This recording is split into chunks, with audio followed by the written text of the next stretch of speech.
अभिसार जी, एक होती है आदर्श स्थिति, एक होता है जमीनी हकीकत। आज चुनाव के नतीजे आ गए हैं।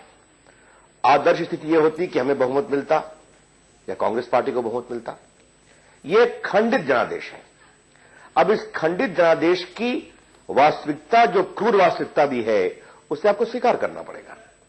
अब इसमें सरकार बनाने की संभावनाओं की तलाश करनी पड़ेगी। एक होता है राजनीति का गणित, एक होता है चुनाव नतीजे का अंक गणित जी। इन दोनों के बीच में आपको समन्वय और सामंजस्य बिठाना पड़ेगा।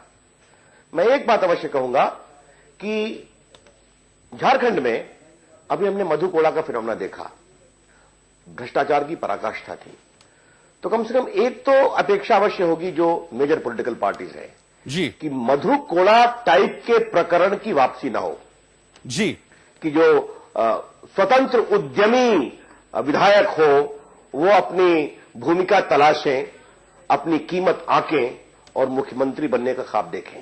रविशंकर जी, बहुत अच्छी बात है आपने मधु कोड़ा साहब का नाम लिया। उनपे जो आरोप हैं अभी शायद अदालत में साबित नहीं हुए हैं, मगर शिबू सोरेन पर तमाम आरोप साबित भी हुए थे और अब आप उनका दामन थामने को तैयार हैं। तो ये दोहरे मापदंड तो साफ तौर पर दिखाई देते हैं। पहली बात मैं आपको बता दूं, थोड़ा आपके होमवर्क को करेक्ट कर दो कि जब हमने वो बात उठाई थी तो शिबू सोरेन के खिलाफ दो मामले थे। दोनों मामले में एक में वो हाई कोर्ट से बरी हो गए जिसमें लोअर कोर्ट से कन्विक्शन हुआ था, और दूसरे में दुमका कोर्ट ने उनको डिस्चार्ज कर दिया। तो ये दो मैं आपको फैक्चुअली करेक्ट कर दूं, उस समय की स्थिति में और आज की स्थिति में।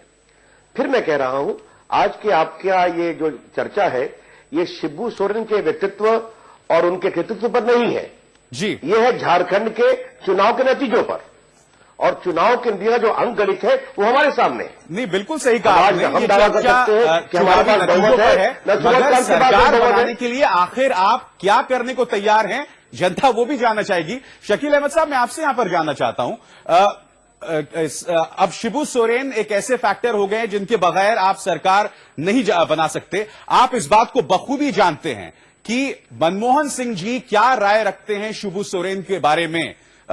ऐसे में एक बार फिर उनका रुख करना, खासकर इस बात की पृष्ठभूमि में कि बेरहमी से, बहुत ही एक तरह से बेइज्जत करके आपने अपने कूचे से उन्हें निकाला था एक जमाने में।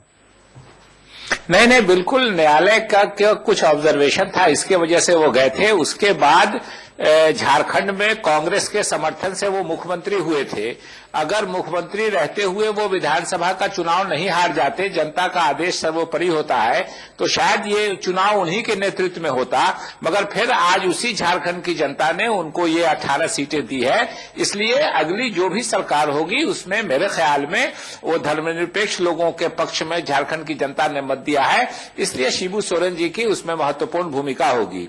रविशंकर प्रसाद जी ने एक बार मधु कोड़ा जी की बात की, बहुत ही सही बात किया उन्होंने, वो प्रकरण नहीं दोहराना चाहिए। मगर मैं आपके माध्यम से रविशंकर जी को याद कराना चाहता हूं कि मधु कोड़ा जी अर्जुन मुंडा जी के मंत्रिमंडल में निर्दलीय विधायक होते हुए माइंस के मंत्री बनाए गए थे, और जितना आरोप मधु कोड़ा जी पर आज है उसमें अधिकांश आरोप उन पर माइंस मंत्री की हैसियत से है।